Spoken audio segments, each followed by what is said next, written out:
صاحب حال. جس طرح مشاہدہ کا بیان مشاہدہ نہیں ہوتا، اسی طرح صاحب حال پڑھنے یا سننے والی بات نہیں، وہ دیکھنے والی شے ہے، جس کے جلوے خرد اور جنون کی سرحدوں پر ہوتے ہیں. جہاں اہل عقل کی حد ہے، وہاں سے صاحب دل کی سرحد شروع ہوتی ہے. جذب اور سلوک کے درمیان ایک منزل ہے جسے حال کہتے ہیں، جہاں ہونا نہ ہونا ہے اور نہ ہونا عین ہونا ہے. یعنی کہ ایک ایسی جگہ جہاں پہ ہونا نہ ہونا ہے اور نہ ہونا عین ہونا ہے. صاحب حال اسی مقام پر ہوتا ہے جہاں کال کی ضرورت ہی نہیں ہوتی. الفاظ حقیقت کو محبوب کر دیتے ہیں. کہنے والا کچھ اور کہہ رہا ہوتا ہے اور سننے والا کچھ اور سننے لگ جاتا ہے. اس لیے صاحب حال الفاظ سے گریزاں ہوتا ہے. وہ اس کائنات میں نئی کائنات دریافت کر چکا ہوتا ہے. وہ ظاہر سے باطن کی طرف رجوع کرتا ہے، اسم سے مسمی دریافت کرتا ہے، نعمت سے منعم کا عرفان حاصل کرتا ہے. وہ مطلع انوار صبح سے بھی لطف اندوز ہوتا ہے، اور اس کی نگاہ ڈوبتے سورج کی لاش پر بھی ہوتی ہے. صاحب حال قطرے میں کلثم اور ذرے میں صحرا کو دیکھنے کی قدرت رکھتا ہے. سب صاحب حال تغیر و تبدل سے مرعوب و متاثر نہیں ہوتا. موسم بدلتے ہیں، زمین و آسمان کے جلوے بدلتے ہیں، آغاز و انجام کے رشتے بدلتے ہیں، لیکن صاحب حال نہیں بدلتا. وہ زندگی اور موت کو ایک حقیقت کے دو رخ سمجھتا ہے، اور وہ غم اور خوشی سے نجات پا چکا ہوتا ہے. وہ ماضی، حال اور مستقبل کو ایک ہی زمانہ سمجھتا ہے. وہ زمین و آسمان کے انوکھے رشتوں کا مفسر ہوتا ہے. اسے فنا کے دیس میں صاحب حال ملک بقا کا سفیر ہے. صاحب حال اس زمانے میں کسی اور زمانے کا پیغام رساں ہوا.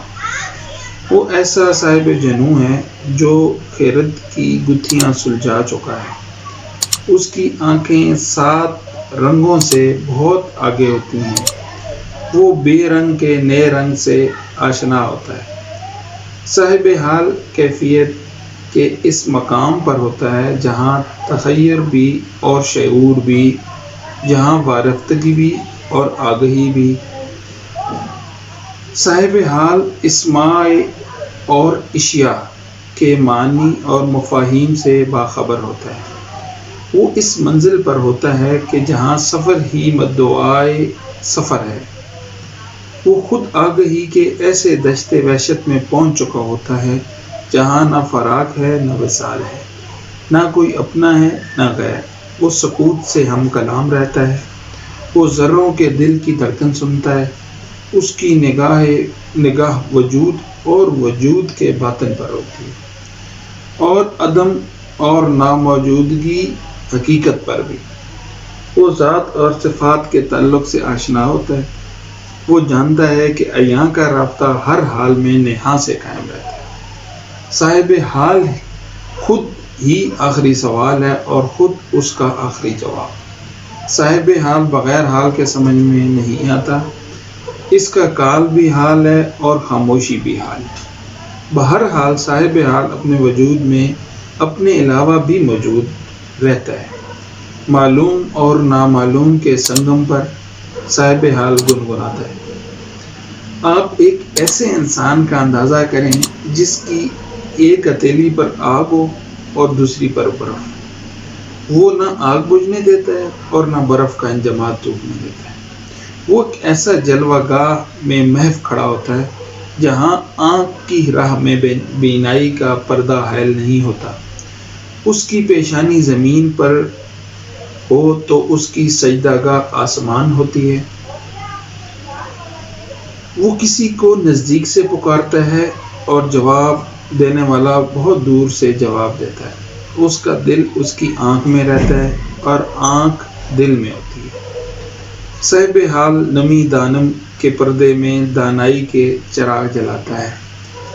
کسی اس کی خاموشی میں جمال گفتگو کے جلوے ہوتے ہیں، اس کے قرب میں انسان اپنے آپ سے دور ہو جاتا ہے، اس کی محفل میں گردش زمان و مکان رک سی جاتی ہے۔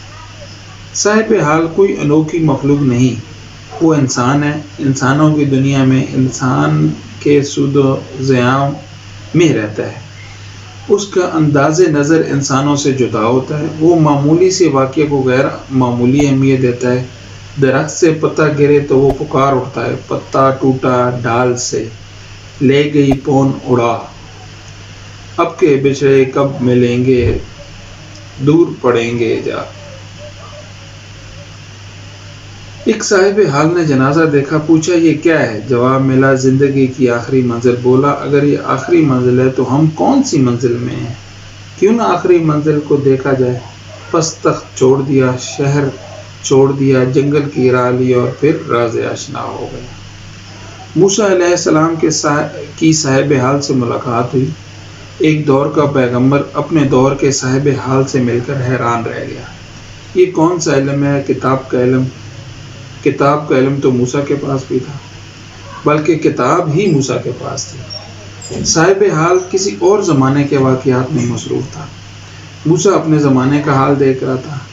نتیجہ آزا فراق و بینی و بینکم، یعنی جدائی موسم موسیٰ کے عرفان میں بے شک نہیں ہو سکتا، آپ کے مقام پر شک نہیں ہو سکتا، آپ کی بصیرت پر شک نہیں، آپ کے عصا ید بیضا اور کلیمی پر شک نہیں، لیکن صاحب حال آپ کی پہچان میں نہ آ سکا۔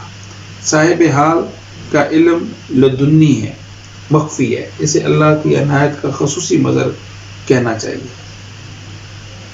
ایک صاحب حال کا ذکر میتھیو آرنلڈ نے اپنی نظم اسکالر جپسی میں کیا ہے کہ ایک ایسا آدمی علم ظاہر کی اذیت سے تنگ آ کر علم باطن کے سفر پر نکل گیا۔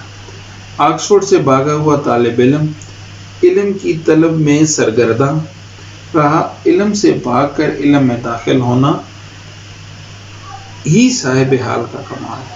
وہ علم اور ہے، اس کی تلاش میں انسان زندگی سے نکل جاتا ہے اور پھر موت سے بھی نکل جاتا ہے اور پھر حیات جاودہ پا لیتا ہے۔ اسکالر جپسی ہر زمانے کو آ کر بتاتا رہا کہ جو ایک ہو گیا، یکتا ہو گیا، وہ مر نہیں سکتا، وحدت کو موت نہیں اور کثرت ہوت سے بچ نہیں سکتی، جو بدلتا نہیں مرتا نہیں، جو تبدیل ہوتا ہے مرتا ہے۔